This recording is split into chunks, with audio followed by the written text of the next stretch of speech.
Hi YouTubers, welcome back to It's Not That Difficult, and for another episode of the Garage Rebuild. Last time we were getting all four walls up as well as the drop beam that connects the left and right walls together, and will ultimately hold up the attic floor and the roof center post. In this episode, we're doing some cleanup work before moving on to the attic and roof build. First of all, we need to nail and screw down the header and the drop beam, as well as connect the hold downs for the final wall.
Since we had to set the header right under the top plates, we have to build light headers underneath for the rough window and garage door opening. Now the second top plate goes on. These overlap on the corners and wherever they are interrupted along the length of the wall.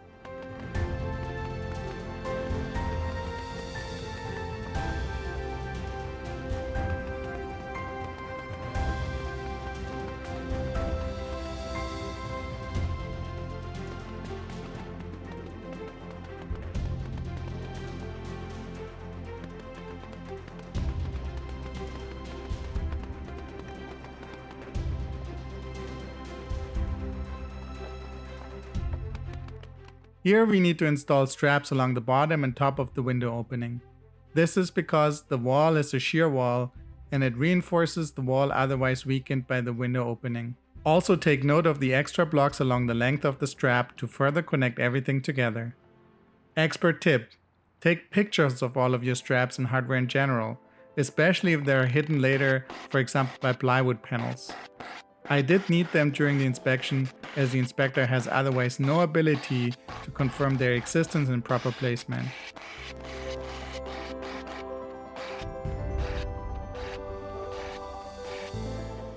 If you didn't notice, these need a lot of nails.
Where the post, the drop beam, and the top plates connect, we also need extra reinforcement straps.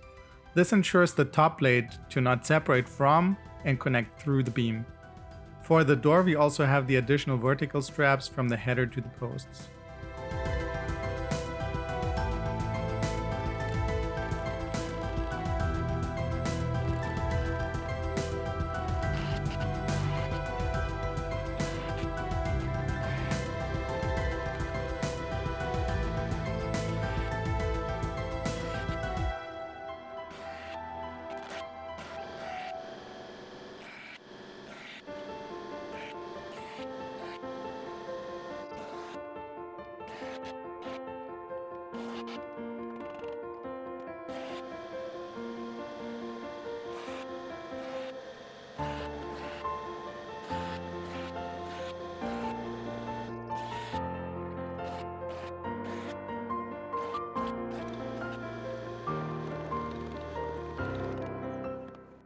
Finally, since the door and window headers are not resting on trimmer studs, I reinforce them with A35 clips.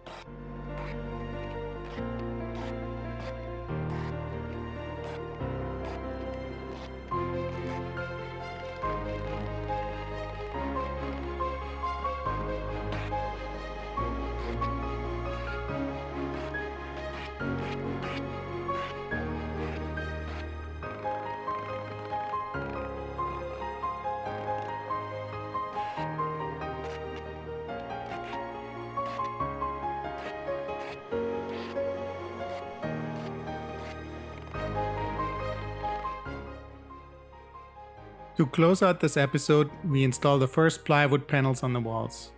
These are the panels as defined by the shear wall outline and schedule.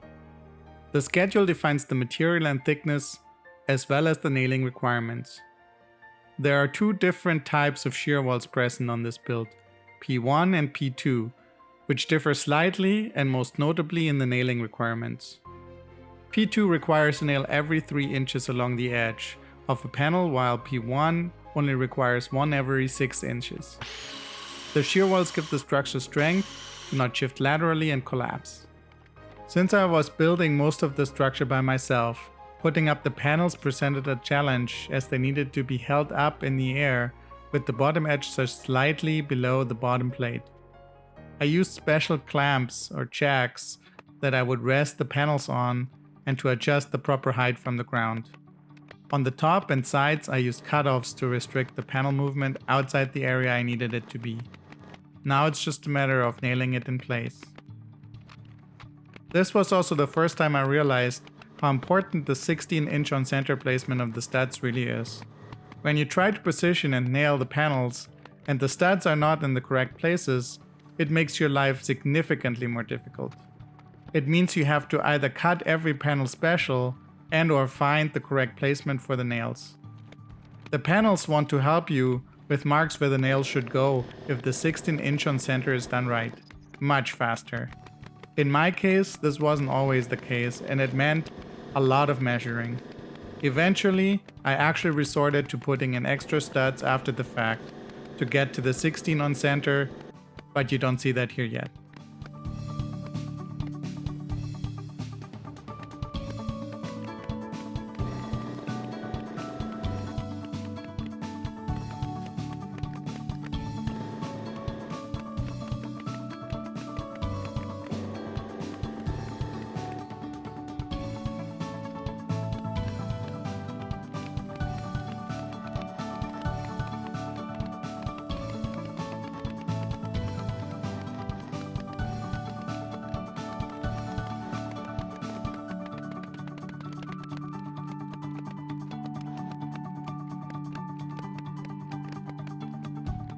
At this point, I stopped construction for a moment and asked for my first inspection. At the time, I had no good idea what inspections were needed, and I assumed that I needed an inspection for the shear walls. The inspector came out and let me know that the structure cannot be inspected if it's not complete. But he did take a good look at everything I built so far and concluded that all was on the right track and that I should have no issues if I kept going down this road. That was a huge relief. Again, I'm not a professional. This is the first time in my life that I do carpenting. So hearing the positive feedback really strengthened my resolve and eagerness to keep on building this garage. Let's keep this episode a bit shorter again. I felt the last one was a bit too long, and even if this was a bit more on the boring side in terms of progress, it did take a few days to complete, and as I said, after the inspection I felt a lot more confident in my building skills. As always, please leave a comment below, and I will answer any questions you may have. Also, if you liked it, or even if you didn't, please hit the button. And if you want to see more updates, also please subscribe and click the bell button to get notified when the next episode drops. I promise, I will be more frequent again with my updates going forward. Until then, stay safe and see you all soon.